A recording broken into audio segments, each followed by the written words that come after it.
दोस्तों, एक इंसान, चाहे वो लड़का हो या लड़की हो, जब शादी करता है तो उसके नसीब में एक रात आती है जिसे सुहाग रात कहा जाता है। लेकिन एक शख्स ऐसा भी था कि जिसने शादी तो नहीं की, लेकिन ऊपर वाले ने उसके नसीब में सैकड़ों सुहाग रातें लिख रखी थी। लेकिन शर्त एक लगा रखी थी, और शर्त यह थी कि एक के साथ एक ही रात, यानी कि जिस दुल्हन के साथ एक रात बिताता था, फिर दोबारा कभी उसके साथ वो अपनी रात नहीं बिताता था, क्योंकि इसकी जरूरत ही नहीं पड़ती थी। उसके साथ एक नई दुल्हन तैयार हो जाती थी। आखिर कौन वो शख्स था, क्या खूबी थी उसके अंदर कि उसने अपने जीवन में करीब 250 दुल्हनों के साथ अपना वक्त गुजारा, वो भी हर रात एक नई दुल्हन के साथ। दोस्तों, एक बहुत ही रोचक कहानी, बहुत इंटरेस्टिंग कहानी है। आइए जानते हैं पूरी कहानी इस वीडियो में। लेकिन वीडियो में आगे बढ़ने से पहले बस वही रिक्वेस्ट कि वीडियो को लाइक कर दीजिए, चैनल को भी सब्सक्राइब कर लीजिए ताकि मेरा हौसला बढ़ता रहे। दोस्तों, एक कहानी है राजस्थान के बाड़मेर जिले की। एक लड़का, 18 साल का हट्ठा कट्ठा नौजवान लड़का, जिसका नाम जियाराम होता है। एक दिन वो बाड़मेर के गांव में आता है और उस गांव में लाइट नहीं थी। रात के 8 बज रहे थे। चारों तरफ अंधेरा था, किसी किसी घर में बस चिराग जल रहे थे। तो वो गांव के कोने के घर पर जाता है और वहां पर बैठी हुई एक महिला का पैर छूता है। जब महिला उसको देखती है तो कहती है, माफ करना बेटा, मैंने आपको पहचाना नहीं। तो लड़का शर्माते हुए कहता है कि मैं जो है आपका रिश्तेदार हूँ, फला गांव से आया हूँ, कहीं बाहर को गया था, लौट रहा था, रात हो गई और इसीलिए मैं यहाँ पर चला आया। हालांकि मुझे पता है कि यहाँ पर मुझे नहीं आना चाहिए था, लेकिन क्या करूँ, कोई रास्ता नहीं था तो आ गया।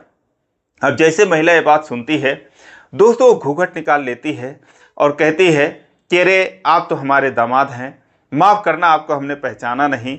क्योंकि जब आप दूल्हा बनकर आए थे, आपकी शादी हुई थी, आपकी उम्र मात्र 8-10 साल की थी और आज आप इतने बड़े हो गए हैं, तो आपको पहचानने में बड़ी गलती हो गई, इसीलिए माफ़ करना।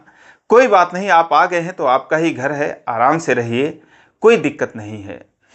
अब दोस्तों, वो शख्स जो था, जियाराम जो था, वहाँ पर रुक जाता है। घर के अंदर सूचना पहुँचा दी जाती है कि जमाई राजा आए हैं और सारी जो महिलाएं थी अपना घूंघट निकाल लेती हैं, क्योंकि राजस्थान में परंपरा बहुत ज़बरदस्त है, चाहे औरत बूढ़ी ही क्यों ना हो, वो जो है अपना घूंघट निकाल के रखती हैं।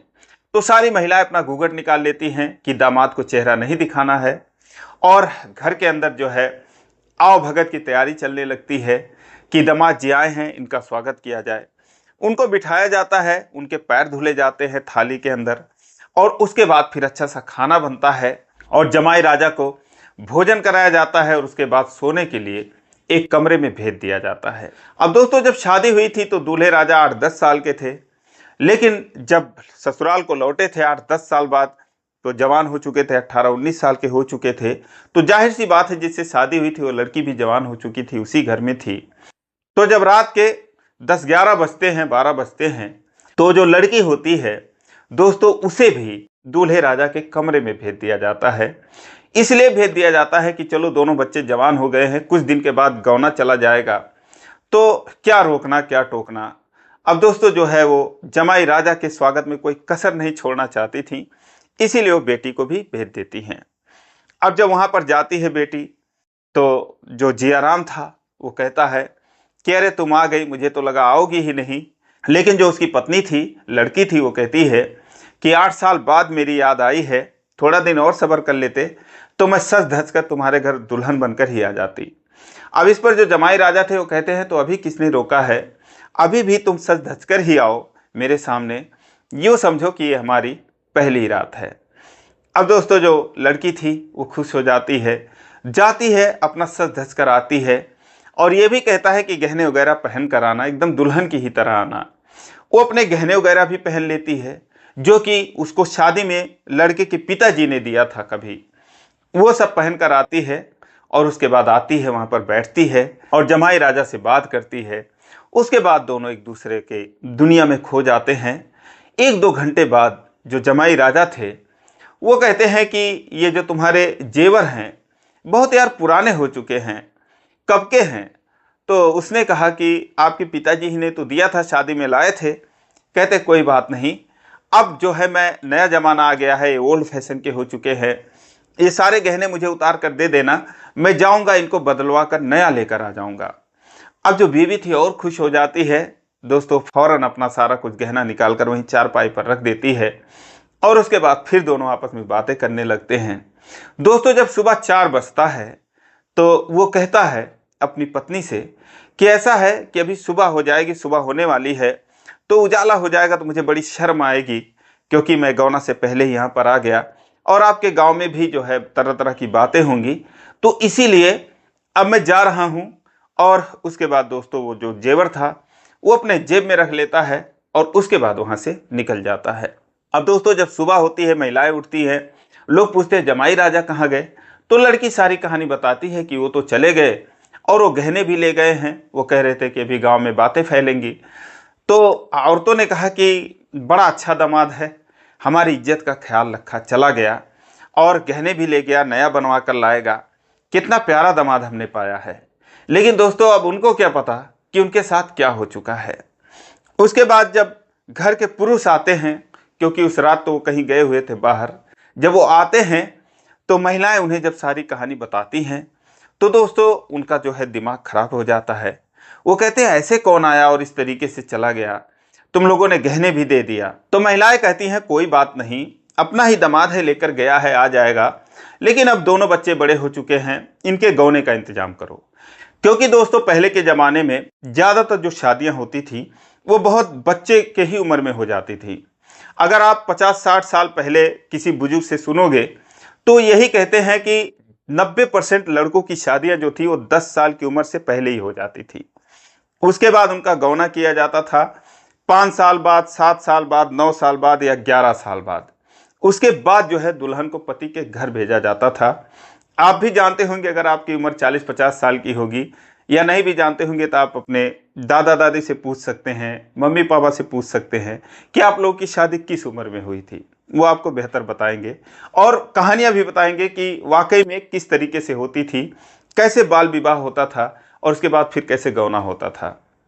तो बाल विवाह हो जाता था, उसके बाद गौना होता था और गौने के टाइम पर भी ज़्यादातर जो दूल्हा दुल्हन होते थे उनकी उम्र काफ़ी कम होती थी, वो नाबालिग ही होते थे, 16 साल 17 साल के होते थे, तभी उनको एक कर दिया जाता था गौना देकर। और उस समय जो है चूँकि जो औरतें थीं माँ बन जाती थीं, बच्चा कुपोषित होता था, उनके जान को भी खतरा होता था, जो महिलाएं होती थीं उनके भी जान को खतरा होता था। तो इसीलिए जो है ये बहुत एक समस्या थी और सरकार अब इस पर रोक लगा चुकी है कि अब जो है किसी की भी शादी बालिग होने से पहले नहीं हो सकती। लेकिन दोस्तों अभी भी कहीं कहीं बाल विवाह देखने को सुनने को मिल ही जाता है। राजस्थान में तो अक्सर देखने सुनने को मिल जाता है। इसके अलावा जहाँ भी पिछड़े इलाके हैं, हर स्टेट में वहाँ बाल विवाह होता ही होता है। लेकिन जो मान्यता थी गौने वाली, उसे आज भी कुछ लोग मानते हैं, लेकिन अब वो 5 साल 7 साल 9 साल का इंतजार नहीं करते, क्योंकि शादी 20-25 साल में करते हैं तो वो 3 दिन बाद ही गौने की रस्म कर देते हैं। और ज़्यादातर 99% जो शादियां होती हैं, जो दुल्हनें होती हैं, शादी के तुरंत बाद ही विदा हो जाती हैं। लेकिन दोस्तों अब उस ज़माने में ऐसा ही होता था। तो कुछ आशिक मिजाज जो दूल्हे होते थे, जब बड़े होते थे तो उन्हें जो है अपनी पत्नी की याद आती थी, तो उनको ढूंढने के लिए वो ससुराल तक पहुँच ही जाते थे। 100-200 में कोई एक ऐसा करता था। तो जो जिया राम था वो इन्हीं 100-200 वालों में जो एक होते थे उन्हीं में से था। तो जो जिया राम था दोस्तों, वो पहले पता करता कि लड़की की शादी किस घर में हुई है। तो पहले लड़के वालों को पता करता, उनका नाम पता करता, उनके माता पिता का भी नाम पता कर लेता, और उसके बाद जब ठीक ठाक पता कर लेता तो उसके बाद वो लड़की के बारे में पता करता कि इसके घर में कौन कौन रहता है और जो इसके घर के मर्द हैं वो किस रात जो है घर से बाहर रहते हैं या कोई परदेश कमाने गया है। तो इस तरीके से सारा कुछ पता करता और ऐसे गांव में जाता। चूंकि दोस्तों ये 1980, 81, 85 की बात है। ऐसे गांव में जाता, ज़्यादातर गांव में बिजली तो होती नहीं थी, तो लाइट भी नहीं होती थी और रात के अंधेरे में जाता था। और उसके बाद जो है जहां 8-10 साल बीत जाते थे शादी को, उसी घर में जाता था। लोग पहचान नहीं पाते थे। तो फिर जब वो जाता था तो लोग उसका आवभगत करते थे और इसका वो पूरा फायदा उठाता था। और फिर दोस्तों सब कुछ बर्बाद करके गहने लेकर वो फरार हो जाता था। अब पुरुष घर में नहीं होते थे तभी वो आता था। वो इसलिए आता था क्योंकि जो मर्द होते थे भले ही बेटी की शादी करके 8-10 साल बाद उसको विदा करते थे, लेकिन लड़के के घर पर वो जाते रहते थे। उनका हालचाल लेने के बहाने या कोई शादी फंक्शन वहाँ पर हुआ और किसी का, उसमें जाते रहते थे, तो वो दामाद को कम से कम बड़ा होते हुए देखते थे और उसे पहचान सकते थे। तो इसीलिए जब मर्द नहीं होते थे घर में, तभी जो है जियाराम उनके घर में पहुंचता था। अब दोस्तों, जब घर के पुरुषों को असली कहानी पता चलती थी तो अपना माथा पीट लेते थे। अब वो थाने में रिपोर्ट लिखवाएं भी तो क्या कहकर लिखवाएं कि चोरी हो गई है या फिर उनके बेटी के साथ कोई ऐसे करके चला गया है। इसीलिए जब वो रिपोर्ट भी लिखवाते थे, 10-15 में कोई एक लिखवाता था, तो सिर्फ चोरी का रिपोर्ट लिखवाता था। और जब पुलिस सुनती थी तो हैरान हो जाती थी, वो भी उन्हें डांटती थी, कहती थी ऐसे कैसे कोई आता है घर में और कहता है मैं तुम्हारा दामाद हूँ, और उसके बाद तुम लोग खुद ही उसको गहने दे देते हो, उसके बाद वो चला जाता है, क्या और भी तो कुछ नहीं दामाद बनकर फायदा उठाता। अब लोग जो है कैसे कहें कि नहीं वो तो जो है इज्जत भी ले गया, कोई नहीं कहता था। तो इसीलिए जो है चोरी का जो है रिपोर्ट दर्ज होता था। अब जो है, जो कि इतना गंभीर था नहीं, पुलिस भी इतना ध्यान नहीं देती थी, तो इसीलिए जो है जियाराम जो था उसका काम आसान हो जाता था। इसीलिए वो गहने भी लेता था और गहने के साथ जो उसका मन था वो भी करता था। तो शर्मिंदगी की वजह से जो है कोई रिपोर्ट ही दर्ज नहीं करवाता था। लेकिन दोस्तों, एक दिन क्या होता है, बहुत दिलचस्प घटना हो जाती है कि एक घर से जियाराम को गए मात्र 15 ही दिन हुए थे, तभी जो है उस घर का असली दामाद आ जाता है। अब जब असली दामाद आता है तो जो घर के पुरुष थे वो कहते हैं कि अरे भाई, दामाद जी आ गए हैं, पता नहीं कैसे आज। तो जब महिलाएं देखती हैं तो कहती हैं ना ना, ये तो दामाद जी हैं नहीं, ये कोई और है। तो जो लड़की के पिता थे उन्होंने बोला अरे तुम्हें कैसे पता ये कोई और है, तुम ऐसे कैसे कह सकती हो। तब जो है उसकी पत्नी ने सारी कहानी बताई कि 15 दिन पहले तो जमाई राजा आए थे और वो जो है गहने भी लेकर गए हैं। अब दोस्तों, जब घर का गार्जियन ये बात सुनता है तो अपना माथा पकड़कर बैठ जाता है। वो बोलता है तुम्हारा दिमाग खराब हो गया है क्या, ये तुम कैसी बात कर रही हो, पहले क्यों नहीं बताया, कौन आया था ऐसा। तो जो है लड़की की माँ बोली कि डर के मारे नहीं बताया, लेकिन 15 दिन पहले कोई ऐसा आया था। अब दोस्तों, फिर अब लड़की के पिताजी क्या कहते, उन्होंने बोला चलो ठीक है, जो हो गया इस बात को यहीं पर दबा दो, फिलहाल जो है यही असली दामाद हैं। अब दोस्तों, दामाद जी को, असली दामाद को खाना पानी खिलाया जाता है और उसके बाद एक कमरे में सुला दिया जाता है। लेकिन लड़की को ये बात नहीं बताई जाती है कि ये जो है कोई दूसरा है। अब रात का अंधेरा था, लेकिन अब लड़की जो है वो सोचती है कि 15 दिन पहले ये गए हैं और गहना इन्होंने बनवा दिया होगा, चलकर पूछ ही लेती हूँ कि आपने बदलवाया तो क्या बनवाया, कैसे बनवाया और कब मुझे मिलेंगे। तो दोस्तों, अब ये चीज़ पूछने जाती है तो कहती है कि अरे आप तो फिर 15 दिन में आ गए और इतना सब्र नहीं होता आपको। अब वो कहता है कि क्या आप कह रही हो तुम। कहती है कि क्या कह रही हूँ, उस दिन तुम चले गए सुबह सुबह, ये भी नहीं पूछा मेरा क्या हाल है, ऐसे कोई चला जाता है। अब दोस्तों, सारी बातें सुन रहा है। फिर वो कहती है मेरे गहने कहाँ हैं, लाओ पहले देखो किस तरीके के बनवाए हो और कैसे बनवाए हो। अब वो कहता है कि क्या बात कर रही हो यार, मैं कब यहाँ पर आया। अब लड़की कहती है कि ज़्यादा चालू मत बनो और सब कुछ करके चले गए, ऊपर से होशियार बन रहे हो। अब दोस्तों, लड़की सारी बात कहती गई और जो लड़का था वो सारी बात सुनता गया। उसका माथा ठनकता है, कमरे से बाहर निकलता है, अपने सास ससुर के पास जाता है और बोलता है कि ये क्या बात कह रही हैं, ये कौन मेरे पीछे आया था मेरी जगह पर आपका दामाद बनकर और क्या क्या करके गया है। अब दोस्तों, माँ बाप को काटो तो खून नहीं। अब उन्होंने बेटी को बताया नहीं था कि ऐसे ऐसे ये दूसरा कोई है। रात के अंधेरे में वो पहचानी नहीं, वो सब कुछ बोलती गई, वो सुनता गया और उन्हें ये भी नहीं पता था कि बेटी उसके कमरे में चली ही जाएगी। लेकिन दोस्तों, अब उसका दिल नहीं माना, वो चली गई, क्योंकि 15 दिन ही पहले तो सब कुछ मिली थी जी आराम से। तो इसीलिए वो चली गई और सारी जब पोल खुल गई तो दामाद जो है वो जिद पर अड़ गया, बोला नहीं बताओ क्या राज की बात है। अब दोस्तों, जो सास ससुर थे उन्होंने सारी कहानी बता दी। जब दामाद सुना तो भाई अब उसके जब पैरों तले तो जमीन खिसक गई।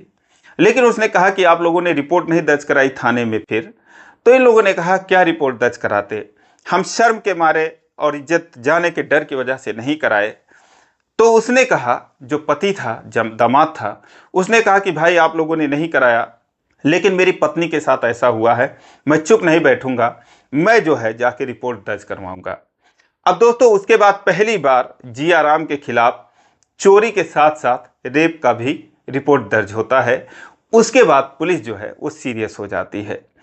अब वो जो है जियाराम को ढूंढने की कोशिश करती है और थानों में पता लगाती है तो बाड़मेर, जोधपुर और 2-4 जिलों में सेम टू सेम कहानी थी। थानों में रिपोर्ट दर्ज थी, बहुत कम थे, और रिपोर्ट बस यही दर्ज थी कि कोई आता है जमाई राजा बनकर और गहने चुरा कर लेकर भाग जाता है। किसी ने इसका जिक्र नहीं किया कि वो जो है और भी कुछ करता है। लेकिन अब पुलिस सीरियस हो गई। अब उसके बाद दोस्तों उसने जो है दबिश देना शुरू कर दिया, जियाराम को ढूंढना शुरू कर दिया। वो एक घर की तलाश कर रहा था, क्योंकि महीने 2 महीने में वो एक कांड कर ही देता था। तो एक घर की तलाश कर रहा था। एक दिन गांव में ऐसे ही घूमता हुआ मिला, पुलिस उसे पकड़ती है। उसके बाद उसकी शिनाख्त होती है और लोग कहते हैं कि हाँ ये वही आदमी है। अब दोस्तों उसको पकड़ा जाता है, उसके ऊपर केस दर्ज होता है। 1981 से लेकर और 2001 तक वो यही काम करता रहा और करीब 250 घरों में वो जाता है और उसके बाद जो वो चाहता था वो करता था। कुछ घरों में उसे कामयाबी नहीं मिली, क्योंकि जिस अलमारी में गहने होते थे उसकी चाबियां पुरुषों के पास होती थी, जो कि उस घर में होते नहीं थे। और कुछ लड़कियां भी ऐसी थीं जो कि उसे साफ मना कर देती थीं, कहती थी कि जब गौना हो जाएगा तभी मैं तुम्हारी बात मानूंगी, ज़्यादा होशियार मत बनो। लेकिन ज़्यादातर घरों में वो जो चाहता था वो करके आता था। तो इस तरीके से जो है करीब 250 घरों में उसने अपनी वारदात को अंजाम दिया था। और एक पुलिस इंस्पेक्टर को उसने बताया, करीब 19 उसके ऊपर केस दर्ज हुए थे, लेकिन उसने एक इंस्पेक्टर को बयान दिया कि करीब 250 दुल्हनों को वो उनका पति बनकर उन्हें ठग चुका है। अब दोस्तों उसके ऊपर केस चला, लेकिन कभी भी रेप का आरोप उसके ऊपर साबित नहीं हो पाया, क्योंकि किसी ने लगाया ही नहीं। कुछ महिलाएं थीं जो कि अपना घर बसा चुकी थीं, उनके बड़े बड़े बच्चे हो चुके थे, इसीलिए जो है कोई सामने नहीं आया। लेकिन जो है अब उसके ऊपर जो चोरी के केस थे वो दर्ज हुए, लेकिन अब चोरी के केस में वो कितना दिन अंदर रहता, कुछ दिन अंदर था, उसके बाद बाहर आ जाता है और उसके बाद ज़्यादातर समय वो जेल के बाहर ही रहा। लेकिन दोस्तों अगर उस ज़माने में मोबाइल होता तो जियाराम जैसा काम कोई नहीं कर पाता। उस ज़माने में अगर बिजली होती प्रॉपर, घरों में लाइट होती, तो भी कोई नहीं कर पाता। लेकिन दोस्तों जो उसने किया शायद ही दुनिया में किसी ने किया होगा। और एक समय में दोस्तों इतना उसका आतंक फैल गया था बाड़मेर और उसके आसपास जिलों में कि कहीं असली दामाद भी आ जाता था तो उसकी तस्दीक की जाती थी, जांच की जाती थी कि ये वही है, असली है, या फिर जियाराम जैसा कोई है। और उसके बाद जब कंफर्म हो जाते थे तभी उनको घर में एंट्री मिलती थी। तो दोस्तों इस तरीके से उसका आतंक था। फिलहाल 2016 में उसकी मौत हो जाती है। और दोस्तों इस कहानी को सुनाने का मतलब मेरा किसी का दिल दुखाना नहीं था, किसी के भावनाओं को ठेस पहुंचाना नहीं था।